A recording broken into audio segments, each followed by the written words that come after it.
Bismillahirrahmanirrahim. Assalamualaikum warahmatullahi wabarakatuh. Selamat pagi, selamat siang, dan selamat malam para mahasiswa di mata kuliah ya matematika ekonomi. Baik, kali ini kita akan meneruskan materi sebelumnya, yaitu kita telah membahas tentang apa namanya keseimbangan pasar, ya, yang mana sebelumnya kita mempelajari tentang aplikasi linier gitu ya terhadap hukum permintaan, aplikasi linier terhadap hukum penawaran, kemudian dipertemukanlah ya, antara hukum permintaan dengan hukum penawaran, maka terjadilah keseimbangan pasar. Kali ini ya kita ingin apa namanya melanjutkan ya materi berikutnya, yaitu tentang bagaimana pengaruh ya pajak ya, kalau dia masuk ke dalam keseimbangan pasar.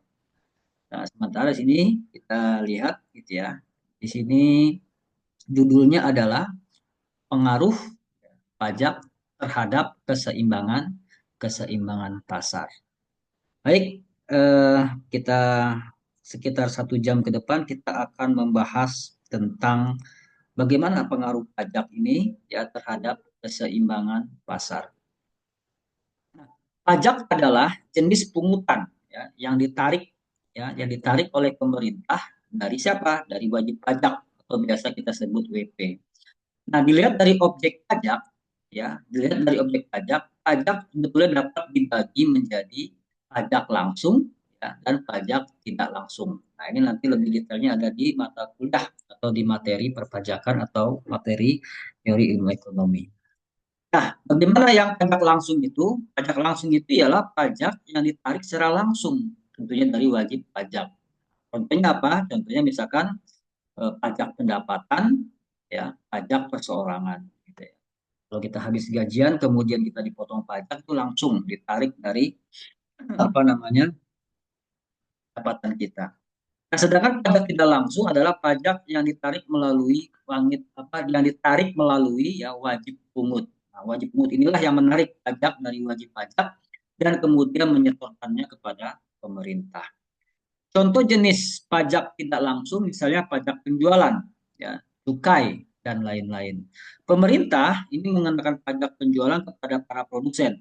Ya. Pajak penjualan tersebut dinyatakan dalam bentuk tarif pajak dapat berupa unit ya maupun berupa persentase. Jadi penarifannya bisa langsung berupa unit, bisa juga berupa persentase. Gitu ya. Oke, sekarang kita lihat halaman berikutnya. Nah, pajak per unit yaitu pajak yang besarnya tetap. Ya, pajak yang per unit itu pajak pasar apa besarannya tetap gitu ya, ini per unit untuk setiap unitnya. Pengaruh pajak ini terhadap fungsi penawar adalah fungsi penawaran setelah pajak akan bergeser ya, naik sebesar pajak per unitnya. Kemudian kalau pajak persentase yaitu pajak yang dikenakan sebesar persen, ya, persentase tertentu terhadap penerimaan penjualan produk. Nah, pengaruh pajak persentase terhadap penawar adalah fungsi penawaran bergeser ke atas sebesar sekian persen untuk setiap jumlah produk yang ditawarkan. Pengaruh pajak per unit satuan terhadap keseimbangan harga dan kuantitas pasar adalah, kita lihat di sini ya. Di sini fungsi sebelum ada pajak, di sini ada fungsi permintaan, ada fungsi penawaran. Nah, di sini juga apa namanya bentuknya, ya bentuk fungsi secara umum. Ya. Ini fungsi permintaan QD, quantity of demand gitu ya. Di sini QS, quantity of. Nah, fungsi setelah pajak itu seperti apa? Tinggal kalau dia ditambahkan saja kas di sini ya. Kalau per unit dia tambah kas pajak. Ya. Nah, yang ditambahkan adalah di sini adalah fungsi penawarannya. Ya. Jadi fungsi permintanya tetap saja seperti ini. Ya. Ya. Jadi dalam penghitungan matematisnya, gitu ya, fungsi penawarannya yang akan kita kulik-kulik, yang akan kita ubah. Karena sudah ada pajak di dalamnya. Nah, kenapa demikian? Karena apa namanya seperti yang dikatakan tadi, gitu ya. Jadi apa namanya pajak itu ya yang dikenakan dahuluan itu adalah si penjual, si pedagang, si produsen. Maka kalau kita terjemahkan dalam fungsi adalah fungsi penawaran. Jadi fungsi penawaran yang akan kita tambahkan, kata kita apa namanya imbuhkan pajak tersebut. Sedangkan dalam bentuk persentase gitu ya, tinggal ditambah satu plus persentase gitu ya, satu plus persentase pajak. Nah itu konsepnya ya, konsepnya dalam apa namanya pengaruh pajak terhadap keseimbangan pasar ya, aplikasi matematika ya ekonomi ya di ilmu ekonomi ya. Contohnya di keseimbangan pasar yang terpengaruh oleh pajak. Oke, sekarang kita lihat eh, berikutnya. Nah, ini contoh ya. Contoh 214. Kita lihat di sini ya. Berdasarkan data pada contoh 213, nah ini seumpama ada contoh sebelumnya gitu ya. Kalau ada pajak Rp300 per unit, kalau ada pajak Rp300 per unit, satuan barang dan pajak 20%, gitu ya. Jadi ada dua jenis nih. Ada Rp300 per unit, ada 20%. Maka tentukanlah besarnya pajak yang ditanggung konsumen dan produsen. Total pajak yang diterima pemerintah. Jadi konsumen menanggung berapa, produsen menanggung berapa, kemudian digabung itu yang disetor kepada pemerintah. Nah, total pajak yang ditanggung konsumen dan produsen serta gambarkanlah grafiknya, ya. Jadi apa namanya di sini diketahui sebuah fungsi. Ini dia fungsinya ada dua. Ya, pertama ya fungsi permintaan. Ini P-nya yang di luar ya, PD atau price of demand. Q-nya yang kita di dalam. Boleh, boleh gitu ya, boleh. Fungsi permintaannya adalah contohnya misalkan PD sama dengan ya min 25Q plus 16.250 gitu kan. Kemudian fungsi penawarannya adalah PS nih ya, price of supply ya sama dengan 25Q gitu ya. 25Q 14.500. Nah, ini 20 ya sebetulnya. Maaf, ini salah ketik. 20. Kita lihat di sini ya. 20. 20 Q ya. 14.500. Ini sekarang kita cari keseimbangan sebelum pajak. Berarti kita cari keseimbangan pasarnya atau equilibriumnya. Oke. PD sama dengan PS. PD-nya ini min 25Q plus 16.250. Kemudian PS-nya ini 20Q 14.500. Ini biasa, ini kita gabungkan gitu ya. Kita gabungkan di sini min 25Q-nya pindah menjadi plus ya 25Q. Oke. 20 ditambah 25Q plus karena plus jadi 45Q plus gitu ya. Kemudian 16.250 dikurang 14.500, 1.250. Kita boleh cek ya. Kita boleh cek dengan kalkulator kita di rumah. Apakah betul 16.250 dikurang 14.500 hasilnya 1.750. Kalau benar maka kita anggap benar di sini. Ya.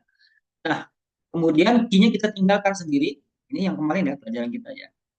1.750 dibagi 45 ya dibagi 45 hasilnya 38,89. Kalau kita mau membulatkan karena kuantitas nggak mungkin koma-koma gitu ya, dia harus genap ya.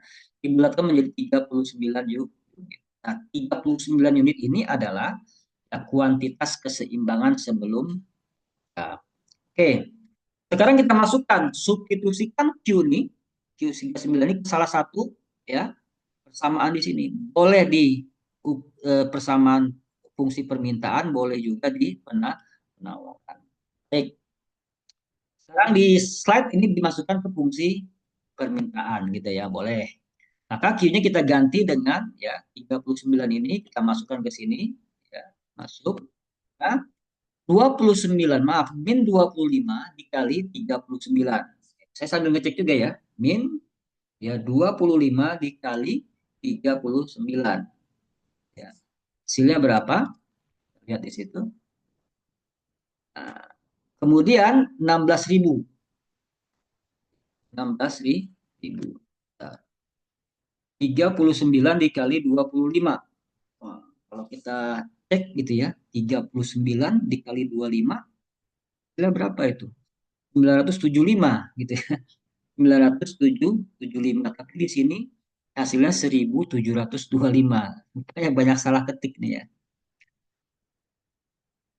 Oke, jadi turunlah dia menjadi berapa? Menjadi 16.250. Ya. Nah, harga keseimbangan pertama adalah jadi berapa? Kita koreksi saja ya, langsung koreksi di sini dan apa nih? Ini min tadi 39 ya. Kita kali minus 25. 39 dikali 25 sama dengan 975 minus ya. Ketemu dengan 16.250. Jadi 15.275. Tapi hasilnya betul ya, 15.275. Ini hasilnya betul ya, 215.275. Jadi yang salah hanya ini ya. Ini bukan apa namanya min 1725. Oke, kurang 1725. Beda ya. Jadi ternyata setelah kita cek lagi, ini typo. Seharusnya ini adalah berapa? Minus 975. Minus 975 ya bertemu dengan 16.250, hasilnya adalah 15.000 15.270. Oke, berarti ini sudah betul ya. Baik. Nah, jadi di sini salahnya hanya di mana? Hanya di minus 1725. Seharusnya 975 ya, minus 975. Kalian antara min 25 39. Berarti ini sudah betul ya. 15.275. Berarti jumlah keseimbangan pasarnya adalah 39 unit, ya kan? Kemudian jumlah harga keseimbangannya adalah 15.275 seperti yang disebutkan di bawah ini ya. Keseimbangan pasar terjadi pada saat berapa? Harga 15.275 saat kuantitasnya mencapai 39 unit. Nah, ini keseimbangan pasar ya. Keseimbangan pasar sebelum ada pajak gitu kan. Sekarang ada pajak ya, kita ambil pajak ini dulu nih. Ada pajak sebesar Rp300 per unit. Nah, tiba-tiba datang pajak Rp300 per unit. Bagaimana cara penyelesaiannya? Nah, kita lihat. Nah, di sini perlu diperhatikan ya. Sebelum pasar, maaf, sebelum pajak, dia kan bentuknya seperti ini. Pajak seperti ini masih 25 unit. Oke. Okay. 14.500. Nah, ini masih 500. Kita lihat sebelumnya. Ini dia. Kan 20 ya. Dan menghitungnya 20 nih ya. Betul ini ya 20. Oke. Ini yang benar adalah berapa? Adalah tulis ya. 20 U plus berapa? 14.500. 14.500. Jadi fungsi penawaran setelah ada pajak gitu ya. Setelah ada pajak adalah berapa? Kita kasih aksen ya. Aksen itu adanya di mana ya? Dia hanya apa? Cuma ditambah 300 aja di ujungnya. Nah, gini aja padahal mudah ya. Hanya ditambah 7 maaf 300. Nah, inilah fungsi fungsi penawaran yang akan kita rubah. Nah, setelah itu maka tinggal kita buat di sini gitu ya. Tinggal kita buat gitu kan. Apa namanya? Ini baru ya, timbangan baru ya. Mana tadi kalau untuk permintaan masih tetap nggak berubah ya. Min 25Q ya, min 25Q. Nah, ini kita rubah saja deh biar nggak Hmm, ini kita hapus nih bukunya banyak typo nih. Sekali ini ya. Min 25Q. Sebetulnya min 20Q. Min 20Q. Baik. Nah, 20 ketemu 25 ya. Sama-sama jadi 45 nih ya. Ini jadi 45 Q. 45. Oke. Nah, oke, sekarang ya eh ini dipisah ya, dipisah. Sekarang yang ya kalau di sini min 25 gitu ya, ketemu min 20 atau di agak bingung ya. Kita bikin sendiri aja ya, biar nggak bingung. Min 25Q gitu ya, plus berapa? 16.250 gitu ya. Sama dengan 20Q plus berapa? 14.000. 14.000 berapa? 14.500. 500 atau 800? Nah, tadinya 500 karena ditambah 300 menjadi berapa? Menjadi 800. Tambah 300 dia. Kenapa? 300-nya ada pajak. Paham situ ya? Nah, min 25Q-nya kita tinggalkan aja sendiri, nggak apa-apa. Sini yang 20 Q-nya pindahkan. Ya, 20 Q-nya pindahkan boleh. Kemudian 14.800-nya tetap di situ. Kemudian dikurang 16.205. Oke. Kemudian min 25 ditambah min 20 jadi min 45. Ya, min 45 Q. 14.800 kita hitung. 14.800 dikurang ya, 16.250 sama dengan berapa? Min 1.405. Jadi min ketemu min sebetulnya. Kalau Q-nya kita tinggalkan sendiri, ini versi detailnya ya. Nah, disingkat-singkat, dipindah-pindah. Berarti min 1.450 gitu kan, dibagi min bagi min ya. Ya plus kalau min dibagi min. Bagi 45. 5. Berapa nilai Q? Nah, kita hitung ya. Nilai Q bagi 1.450 dibagi 45. Hasilnya 32, hitung ya, hasilnya 32,2. Dibulatkan tetap 32 ya. Dibulatkan hasilnya adalah 32. Nah, ini yang perhitungannya betul ya. Yang perhitungannya betul bisa kita ambil. Ya. Nah, ini adalah hitungan yang sesuai dengan tipe itu ya. Ini berapa? Kuantitas setelah pajak adalah berapa? 32 unit. Berapa harganya? Nah, kalau harga berapa sekarang harganya? Maka ya kita masukkan saja. Ya, kita masukkan kemana? Salah satu substitusinya itu. Kalau di sini dimasukkan ke fungsi permintaan, boleh. Kita masukkan 32-nya itu ya. P sama dengan ya min 25 dikali 32, bukan 29 ya. 29 salah hitung itu, salah mengerjakan. Ya. Kemudian ditambah 16.200. Berapa tuh? Ya, 25 dikali 32 sama dengan 800. Ya, berarti P sama dengan minus 800 tambah 6.250. Minus 800 ya ketemu 16.250. Berapa hasilnya? 15.450.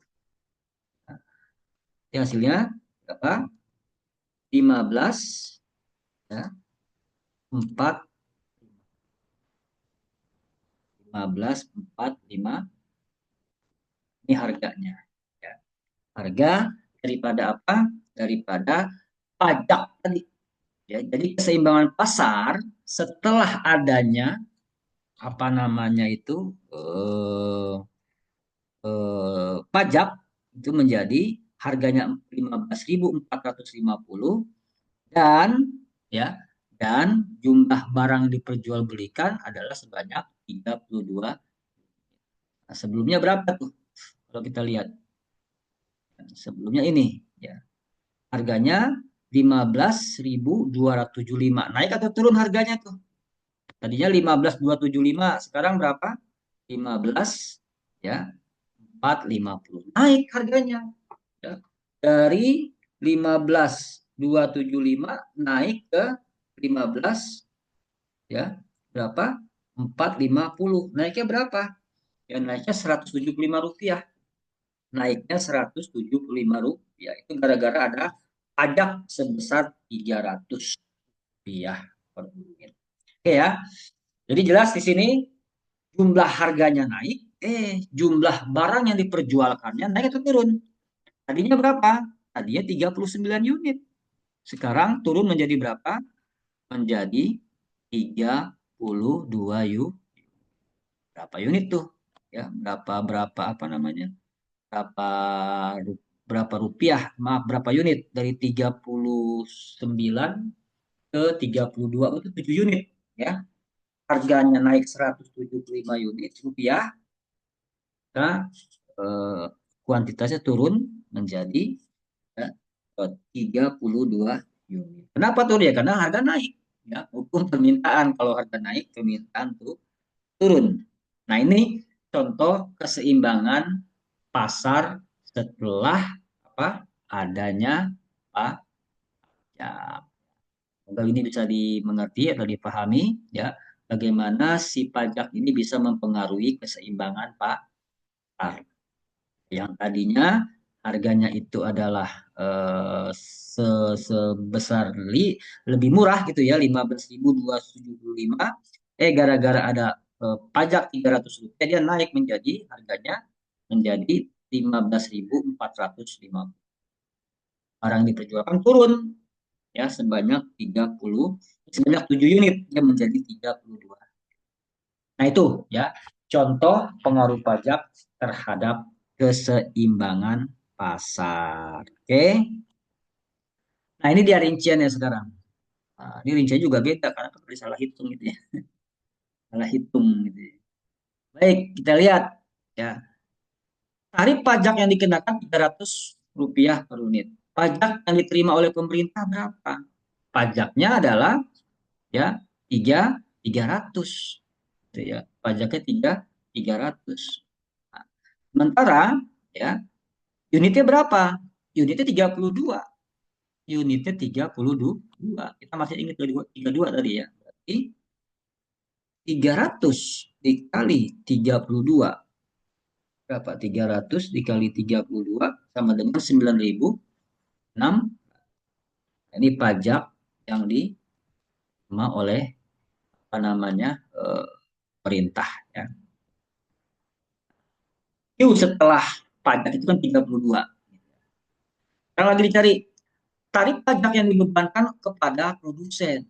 Berarti harga yang berubah dikurangi dengan harga yang apa namanya sebelumnya gitu ya. Nah, harganya berapa tadi? Kita lihat tadi ya. Harganya setelah berubah berapa? 15.000 ya. 405. Belum berubah berapa? 15.000 ya, 275. Berapa sekarang? Ya. Pajak yang dikenakan kepada konsumen. Tarifnya ya. Sudah hitung tadi ya, 175 kalau nggak salah ya, saat 15.450 dikurang 15.275, Rp175 ya kan, Rp175. Kita lihat berapa kuantitas setelah keseimbangan 32 kan. Berarti 175 dikali 32 ya. 32 unit gitu ya. Hasil berapa? 5.006. Hasilnya 5.600 gitu ya. Tahin deh biar terang. Oke. Oke, ini buat konsumen. Jadi tarif konsumen itu 175. Wah, gitu ya. Tarif konsumen ditanggung, maaf ya. Pajak yang dibebankan kepada konsumen 175. Dan tinggal dikalikan saja jumlah keseimbangan pasar setelah pajak, yaitu 32. Dan ini salah ya. Nih. Ah, ya, ya,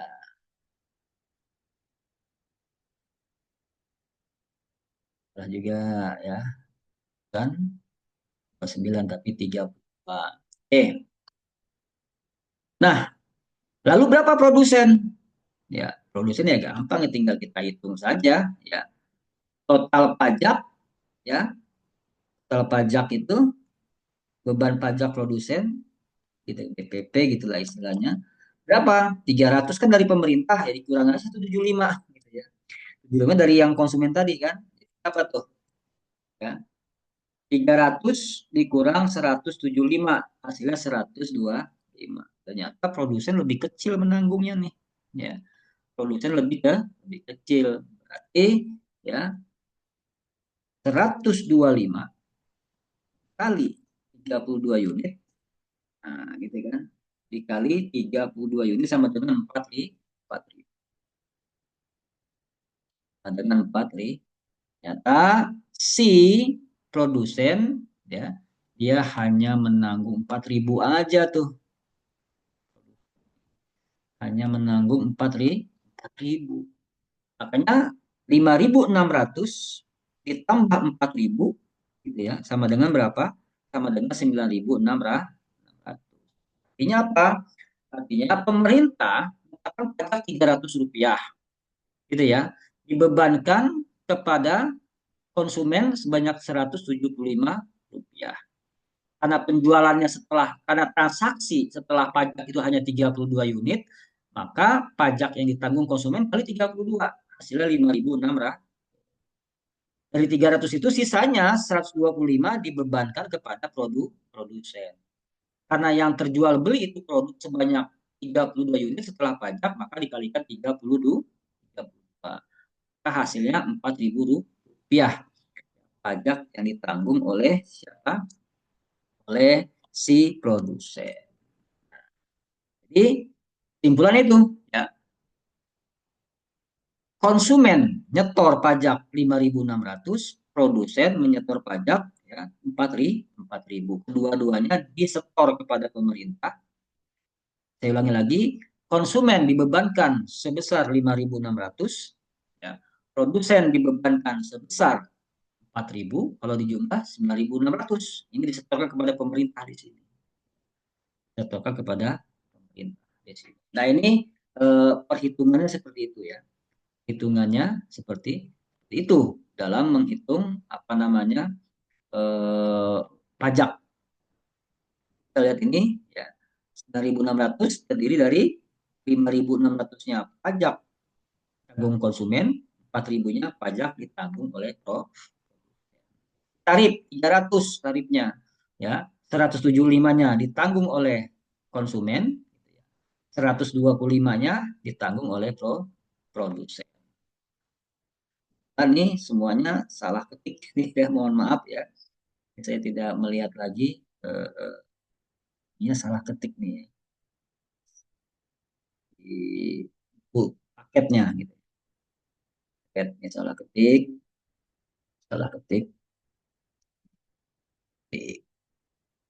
Itu yang itu ya.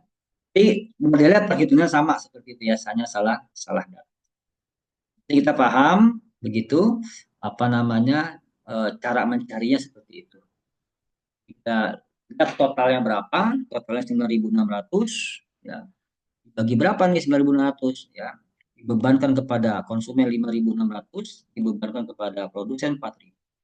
Tarifnya berapa? 300. Ya. Dibebankan kepada konsumen 175, ya dibebankan kepada produsen 102. 32 dari mana? Ini adalah jumlah kuantitas setelah pajak.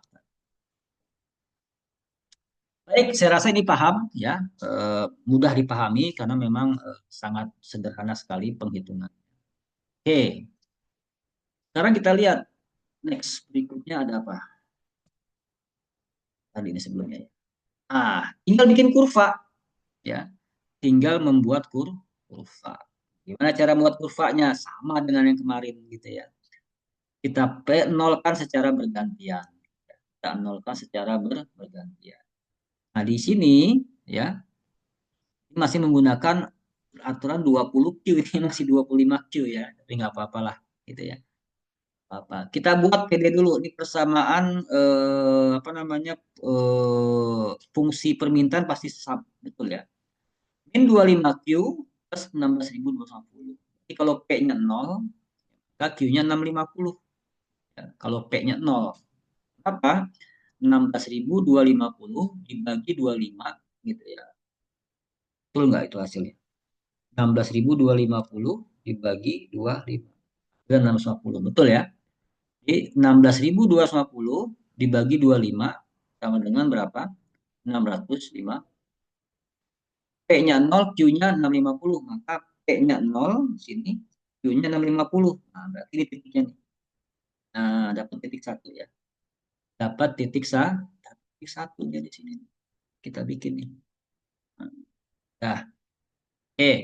Kalau Q-nya yang 0, maka P-nya 16.050. Kalau Q-nya yang 0, ya, di sini, maka P-nya berapa? 16.250. Maka dia dapat titik satu di sini. Nah, sudah ketemu dua titik, dia bisa langsung membuat sebuah garis lurus. Oke, dia langsung bisa membuat sebuah garis lurus. Nah, ini namanya kurva permintaan, ya. Oke, sekarang ya eh, kita buat fungsi penawaran. Sebelum ada pajak berarti ini. Sebelum ada pajak ini ya. Nah, 20Q 14.500. Coba 14.500 dibagi 20. Kita bagi 20 aja ya, karena kan betul 20 ya. 14.200 dibagi 20. Bagi sama dengan 725. Ya. Jadi berapa? 580 ya. Kita anggap ini 7, 2. Ini kita tulis saja. Ya. 7, 2, 5. Oke. Minus tapinya ya. Kenapa? Karena kan itu dia pindah. Nanti nyebrang ininya ya. 25Q nyebrang. Dia menyeberang akan pindah sehingga menjadi berapa? 725. Dia membentuk sebuah titik. Ya, dia akan membentuk sebuah titik. Oke, baru nih. Misalkan warnanya apa ya? Hijau misal. Nah, ya kan? Kalau P-nya 0, Q-nya minus 725. Ya. Sekarang kalau Q-nya yang 0, Q-nya yang 0 berarti P-nya 14.500. 14.500 kan di bawah berapa? Di bawah 16 ribuan ya. Jadi sini titiknya. Nah, gitu ya. Ketika Q-nya 0, ya, P-nya 14.500. Nah, ini bisa langsung membuat sebuah titik. Kita tarik. Nah, titiknya ya. Baik. Kok berhenti di situ, Pak? Boleh nggak, Pak? 14? Boleh. Memang harus 14, tapi lurus gitu ya. Lurus, lurus. Gitu ya. Mau ke sini juga boleh nih. Asal lurus ya. Ke sini juga boleh, nggak apa-apa. Gitu. Nah, ini permintaan keseimbangan terjadi kapan? Ya, terjadi belum ada pajak. Di mana itu dia? Di sini. Nah, di sini nih. Oke,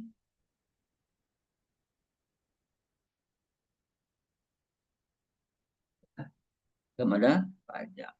Oke, berapa itu nilainya? Di sini 39. Ya, ini 39. Kalau kita tadi berapa? Ya, sama ya 39 ya sebelum pajak ya. Sebelum pajak 39. Ya, ini 30, kita tulis. Oh, nggak ditulis ya. Ini 39 nih angkanya. Di sini berapa? Kalau nggak salah di tadi 15.275 ya. 15.275 berapa? Ya, 15.275. Nah, oke. Ini keseimbangan sebelum pajak. Baik, sekarang ya kita bikin kurva per permintaan. Maaf, kurva penawaran setelah pajak. Ya. Kita bikin kurva penawaran setelah pajak, yaitu nilainya sekarang 14.800. 14.800. Kan begitu ya. Baik, ini tipis banget ya. 14.800 itu. Tapi nggak apa-apa, kita lihat nanti. Eh, mana 14.800? Nah, 25Q. Betul 20 ya. 20Q plus 14.800. Kalau P-nya 0, berapa nilai Q-nya? Di 14.800 kita bagi 20. 14.800 dibagi 2, hasilnya 740. 740. Kita buat ya. 740. Jauh dia, tapi minus ya. Kenapa? Karena 20 Q-nya pindah seberang ya. Seberang dia ini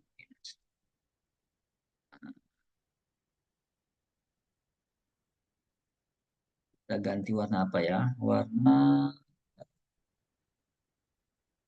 pink kali ya. Baik. Nah, ini kita hapus ya. Ini kita hapus di sini. Nggak salah gitu ya. Terjadilah dia titik di sini kan? Ya. Terjadilah dia di titik sama nih. Ambil warna apa ya? Terjadi titik di sini. Nah, oke, itu kalau P-nya yang nol. Sekarang kalau Q-nya yang nol berarti berapa P-nya? 14.800. Ya. 14.800 ada di mana? Ya, nah, sebetulnya itu jaraknya terlalu jauh ya. Sebetulnya itu di sini. Kita pindahkan ya. Dan ini biasanya agak jauh-jauhan di sini.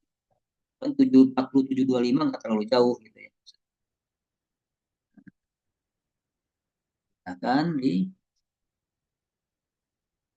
dulu. Kita pindahkan di mana? Jauh. Gitu ya. Jauh. Katanya kalau 14.800 nanti kan di sini ya. Kira-kira di sini nih. Kecil lah. Nulisnya nih sempit ya. Tapi nggak apa-apa. Kita coba aja. Sanggup nggak dia? 14.800. Gitu ya. 14.800 ada di sini dia. Nah, di sini 400. 14.800. Maka ini sebetulnya sudah bisa kita tarik garis lurus. Nah, di sini ya. Kita bikin baru ini atas itu salah ya. Yang di atas itu salah. Nah, ini ya sudah bisa membuat garis lurus. Ya. Ini kita teruskan. Terus kita bablaskan ke sini. Nah, ya. Nah, ini akan menjadi apa? Keseimbangan kedua, ya. Keseimbangan kedua, mana dia? Keseimbangan kedua tuh ini yang kita buat. Ini kan ini. Nah, gitu kan? Keseimbangan kedua itu. Apa nilainya? Masih ingat 32, 32 kan? 32, 32 ya. 32 nilainya. 30. Nah, keseimbangan 32. Keseimbangan keduanya berapa? Masih ingat 15.450. Ini ya. Ini bisa nggak dia? Dan mungkin 15.450 ada di sini. Ah, ya, jadilah keseimbangan ke ini dia, ya, keseimbangan keduanya. Bagaimana? Dari sini titik equilibrium keseimbangan kedua, kemudian titik equilibrium keseimbangan pertama ada di sini. Nah, ya, ini salah tadi ya. Ini kita buat salah. Nah, memang terlalu jauh. Itu ya, yang warna biru dan yang warna hijau itu adalah pergeseran kurva penawaran bergeser ke kiri atas, ya. Bergeser dari kanan bawah ke kiri atas. Geser dari kanan bawah ke kiri atas tuh yang warna pink. Dari hijau bergeser menjadi pink. Itulah pergeseran akibat pajak tuh. Kenapa? Ya, harganya naik dari berapa? Ya, harganya naik dari ya 15.275 naik menjadi 15.450.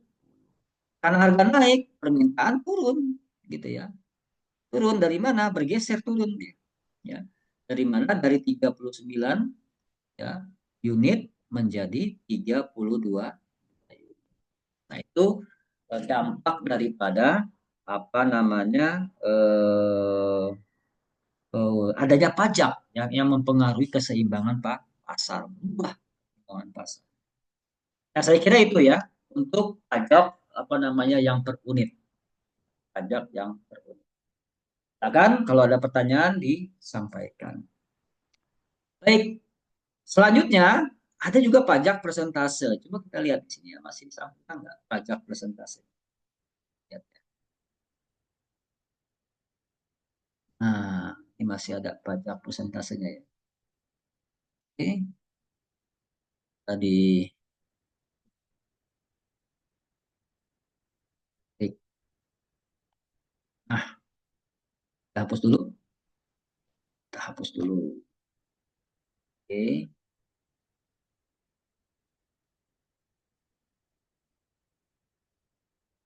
Oke, sekarang kasusnya pajaknya nggak satuan, nggak 300 kayak tadi. Ya. Sekarang ini kasusnya pajaknya berupa persentase. Persentasenya itu adalah apa? Eh, apa namanya? 10%. Gimana caranya kalau 10% ya? Nah, ini permintaannya fungsinya masih ini ya. Biar nggak merepotkan, kita anggap 25 nggak apa-apa ya. Ini kita anggap 25 aja betul ya, biar nanti memudahkan perhitungan. Ini bukunya salah-salah terus nih ya. Oke, baik. Kita anggap ini 25. Nah, perhatikan. Yang dirubah apa, Pak? Yang dirubah tetap namanya fungsi penawaran. Karena pajak diawali dikenakan dari si pembeli, apa maaf, si penjual maupun produsen. Ya. Caranya gimana? Tambahkan ujungnya satu plus persentase. Kan 10% ya. 10% itu kan 0,1. Ya, 10% itu 0,1. Jadi 1 plus 0,1 atau 0,10 juga. Nah, kalau sudah begini, mana caranya nih? Nah, gitu ya. Sekarang kita lihat di sini ya. Kita lihat. Kalikan aja. Ya.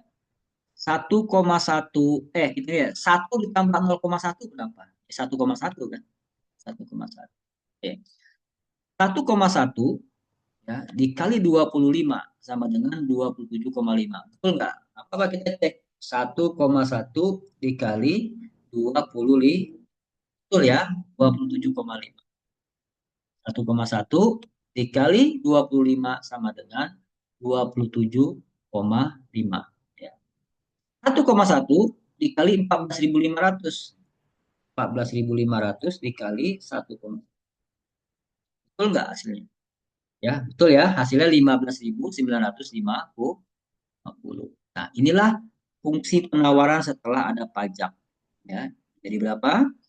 Jadi 27,5 Q plus 15.950. Ya. Terus buatlah keseimbangan setelah pajak proporsional. Nah, kita hitung ya, di fungsi penawar permintaannya tetap seperti ini ya. 30 ya, ketemu 25 gitu ya. 25 sama dengan berapa? Nah, ini salah lagi nih 30. Haruskan 27,5 ya. Ngantuk yang bikinnya nih ya. Salah lagi nih. Tapi ini betul nggak? 25 ditambah 2,27,5 itu enggak 52,5. Tapi ininya betul ya. Ya, ininya betul. Oke. Kemudian ya, 16.250 ketemu 15.950. Betul nggak 300? Hitung ya. 16.250 ketemu dengan 15.950. Nah, betul 300 ya. Ini kita ketemu ini hasilnya 300. Gitu ya. Ini juga sama 30 ini salah gitu ya. Kita ketik lagi dia. Ini 27,5 bertemu dengan 25 hasilnya adalah 52,5. Sehingga Q menjadi berapa? Kalau kita bagi menjadi 5,7. Ya, menjadi 5,7. Dibulatkan 6. Dibulatkan menjadi 6. Itu ya. Oke, kemudian ya, ini nanti ya tinggal diganti angka 6 kan. Nah, diganti angka 6, kemudian akhirnya ditambah ya. 6 dikali 25. 6 dikali 25 hasilnya adalah 150 ya. Minus 150 ketemu 16.250. Hasilnya menjadi 16.116 ya. Jadi harganya itu ya, setelah ada pajak menjadi 16.100. Keseimbangan pasar setelah pajak adalah 16.100 dan kuantitasnya adalah 6 unit. Itu ya penjelasan daripada apa namanya keseimbangan baru setelah ada pajak proporsional sebesar 10%. Ya, 10 per. Baik, selanjutnya kita lihat apa namanya? Sorry. Kita lihat apakah di halaman berikutnya ini penjelasannya begitu ya, penjelasan. Nah, tarif pajak yang dikenakan oleh pemerintah para produsen adalah 10% per unit. Ya, ikut 20% nih. Ini ngaco terus ini ya. 10% per unit. Sehingga total pajak yang diterima oleh ya siapa? Oleh pemerintah adalah tax. Cara ngitungnya ya. Jadi 16.000 ya. 16.000 masih ingat tadi harganya 16.100 gitu ya. Masih ingat ya. 10 dibagi 110. Ini rumus pajak ya. Kalau dia 10%, berarti 10 dibagi 110. Kemudian dikalikan dengan 16.100. Jadi berapa tuh? Ya, hitung aja. 10 dibagi 110. 10 dibagi ya, dibagi 110 sama dengan 0,009 dikali 16.000 ya 100. Hasilnya 14.463,6 atau 1.400 apa 1.464 rupiah. Ini tarifnya ya, tarif apa totalnya ya. Nah, unitnya kan 6 tadi. Berarti dikali 6. Ini total pajak yang diterima oleh pemerintah ya. Berapa? Sebesar 8.780. Konsumen berapa? Konsumen tadi masih ingat ya. Berapa tadi? 15.275 ya. 15.275 gitu kan. Selisih dari harga baru berapa? 825 gitu kan. Berapa unit? 6 unit. Dikalikan aja 856 jadi 4.950 gitu ya. Kalau si konsumen apa si produsen ya produsen berarti kan tinggal dikurangi aja jatah dari konsumen gitu ya. Konsumen berapa? 62.825. Berarti sisanya dari ini ya ada 639 gitu ya. 639. Jadi ini dikurangi dengan ini. Atau 1464 dikurangi dengan 825. Nah, dia menjadi 639. Di per unit. Ya, ada berapa unit? Ada 6. Tinggal dikalikan saja. Dikalikan 6. Ya, totalnya 3.834. Ya, ini total pajak yang ditanggung produsen. Dan ini total pajak yang ditanggung oleh konsumen 4.950. Nah, kalau digabung ini ya hasilnya adalah 8.784 rupiah. Nah, ini contoh ya pajak ya proporsional atau persentase yang diterapkan kepada pemerintah ya oleh pemerintah kepada dibebankan kepada konsumen dan produsen. Jadi perhitungannya hampir mirip ya kalau untuk pemetaan ini ya berapa yang diterima pemerintah, tarifnya berapa, kemudian berapa pemerintah dapat. Tarifnya 1.464, berapa pemerintah dapat? 8.780. Ulangi lagi ya. Berapa tarif pajaknya? Tarif pajaknya 1.464. Apa yang didapat pemerintah? Tergantung unit terjual. Unit terjualnya 6, nanti tinggal dikalikan saja. Ya, tarif tadi dapatnya 8.780. Apa yang dibebankan kepada konsumen? Ya, dengan produsen kepada konsumen. Berapa? 825 tarifnya. Ya. Dari harga awal tadinya 15.275 sekarang harus bayar 16.100.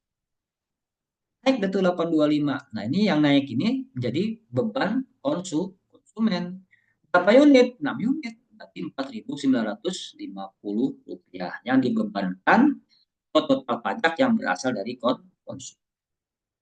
Terus produsen menanggung berapa? Ya selisihkan saja antara yang ditanggung konsumen dengan yang diterapkan pemerintah tadi. Ya, sehingga selisihnya dari ini adalah 639 rupiah. Berapa unit? Ada 6 unit. Tadi ya 6 unit. Maka kalau dijumlahkan menjadi berapa? Jadi 3.830.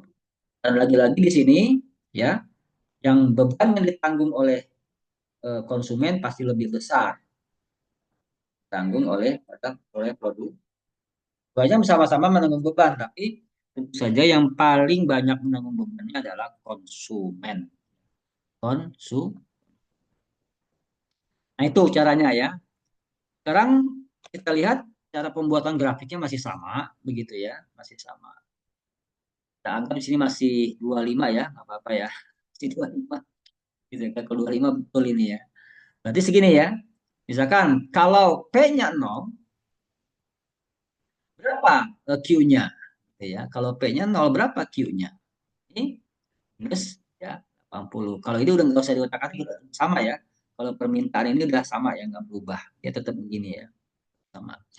Penawarannya ya. Nah, ini 580 ya, minus 80. Ini sebelum berubah. Sebelum berubah Q-nya min 8, 580. Setelah berubah minus ya 580, makanya di sini numpuk gitu ya. Di sini numpuk sama. Ya, kenapa? Karena berubahnya ya tidak terlalu signifikan. Kalau P-nya 0, ya berapa nilai Q? Ya tinggal lagi aja 14.500 dibagi 25. 14.500 dibagi 25 ya 850. Nah, ini juga sama 15.950 bagi 275 sama nggak? Kayaknya sama deh ya. 15.950 dibagi 27 ya, dibagi 27,5 sama-sama 580 minus karena pindah ruas. Jadi satu titik ini dia numpuk di sini. Ya. Tadinya kan ini. Nah, tadinya bedanya ini 14.500 dia ke sini. Nah, ketika masih 14.500 setelah menjadi 15.950 ya naik gitu. Naik ke sini. Nah, gitu ya. Seimbangan awal ada di sini. Ya. keseimbangan awal. Nah, keseimbangan kedua ada di sini. Ya, ada di sini di berapa di 6 yuk.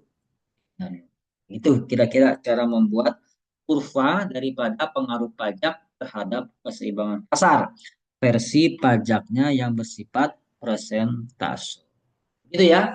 Semoga ini bisa dipahami ya, bisa dilihat berulang-ulang ya. Yang jelas prosesnya kita paham bagaimana cara menghitung dengan cermat ya apa namanya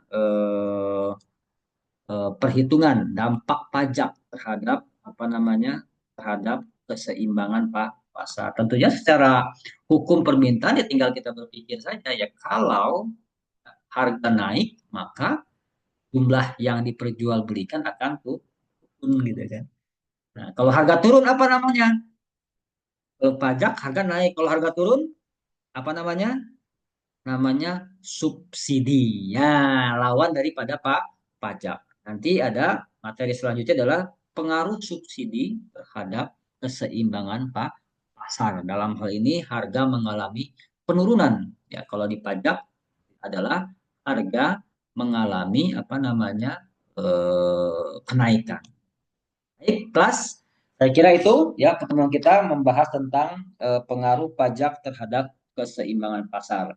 Semoga ini bisa disimak ya, bisa dipahami sehingga bisa meningkatkan pemahaman kita terhadap bagaimana fungsi matematika itu ya, terutama fungsi linier terhadap ilmu ekonomi. Dalam hal ini kita pelajari pada hari ini adalah pengaruh pajak ya, terhadap keseimbangan pasar, baik pajak spesifik atau unit maupun pajak proporsi. Demikian, ya mohon maaf jika ada kesalahan dalam penyampaian. Bila bisa bilhaq, pas dan bikul khairat. Wassalamualaikum warahmatullahi wabarakatuh. Terima kasih. Salam sukses selalu.